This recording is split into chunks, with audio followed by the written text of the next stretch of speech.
Mrs. Sharples. Lovely evening. Is it? Well, it's not raining, is it? It's not what you come banging me door down for this time of the night to give me a weather forecast. Well, I've come to give you something you've lost, but if you're going to bite the head off, I'll not bother. Findings, keepings when all's said and done. You talking to me or chewing a brick? I'm talking to you if you listen. You left your gloves at Snape's cafe and brought them back for you. Well, there's not many that have done that. Ah, well, she found her when she was clearing up last night, and me being the little angel that I am, said I'd bring them back for you. Oh, well, since you're here, you might as well come in. I'm just finishing a cup of tea and I can't stand nattering here all night. Oh, thanks. Well, wipe your feet if you're coming into my vestry. If your mother doesn't mind you walking up and you can't say the ground, no. Oh, you're all right with me. I only take time, sweet. Oh, I'll sit you down. You're growing no quicker for standing. It's very nice and cosy in here, isn't it, Mrs. Sharples? Aye, surprising what a little bit of elder grease will do. Doesn't clean itself, you know.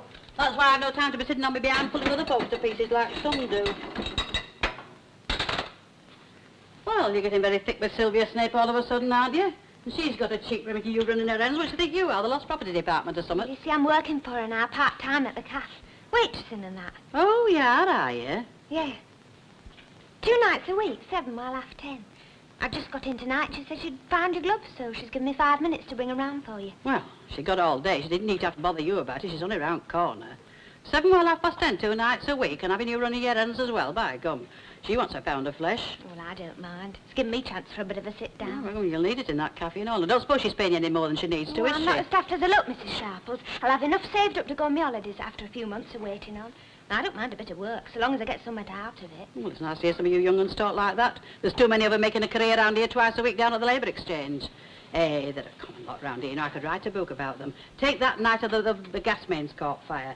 I took the whole street in, and I gave them warmth and shelter out of the goodness of my heart, guarding over them like they was my own, like the orphans in the storm, and not so much as a tar very much from one of them. Are you having a cup of tea then, Mrs. Sharples? No, I'm plaiting seaweed, but if you're sitting there fancying, you'll find a cup on there. Your legs are younger than mine. Tell you the truth, I'm a bit of a tea belly, I'm quiet. Ah, well, you want to tell that boss of yours about her tea, then. It's no stronger than hot water. I've told her myself, but I might just as well talk to that wall. There you are, I can put your own sugar in, you're not helpless. Kind. And not so much of the Ina, Mrs. Sharples to you. Just because you're getting a cup of tea, you mustn't get familiar, you know. Sorry, Mrs. Sharples. Well, when are you going on your holidays, then, when you've made your pile at Mrs. Snape's? Well, I'd thought of going on one of them 5 capital tours, but I'll probably end up at holiday camp, knowing me. You want to go abroad, you go.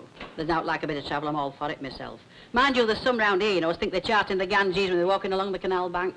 They know nowt. Daft at and a gob full of candy floss and they think they're happy, you know. By gum, I've not done much travelling myself, but if I'd half a chance, I'd be off.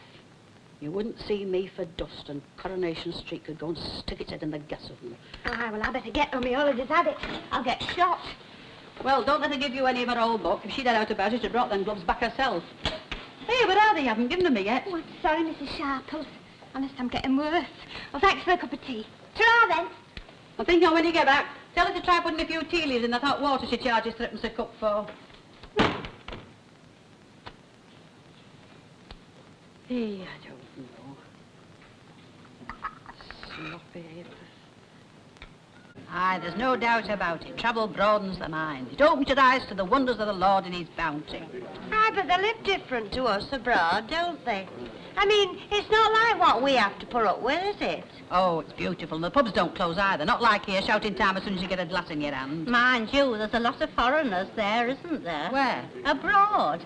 I mean, they don't talk like us for a start, do they? Not proper. What I was saying is it's an education to see what goes on in the world. You know, you want to keep your ears open when Ina's talking. You might learn something. I went to London on one of Clough's coaches for Festival of Britain. Ah, well, you would, wouldn't you? I got a 5-shilling piece. I've still got it behind clock in scullery. Have you? You're a proper little Dr. Livingstone when you get going, aren't you? You're slopping your stout. Well, I don't see out wrong with days out. You can always have a nice thing, so I'm going way home. Ah, but you can't really trust them, can you? Who? Abroad. Well, what about it? Well, you can't trust them. You've got to be careful.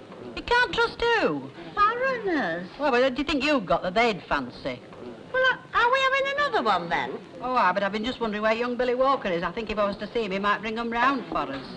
It made a man of him being abroad. He was in Hong Kong, you know. Place on its own is Hong Kong. Oh, I don't know that I should fancy it much, riding up and down in one of them rickshaws. You could have a very nasty fall, you know. We could do with one or two of them rickshaws on our bus routes. They wouldn't be stopping every 2 minutes for a smoke if they were lugging one of them things up and down. I think young Billy's round in public. We'll all have to get our own. I'll have a stout if you're getting up, Minnie. And get a packet of crisps while you're there.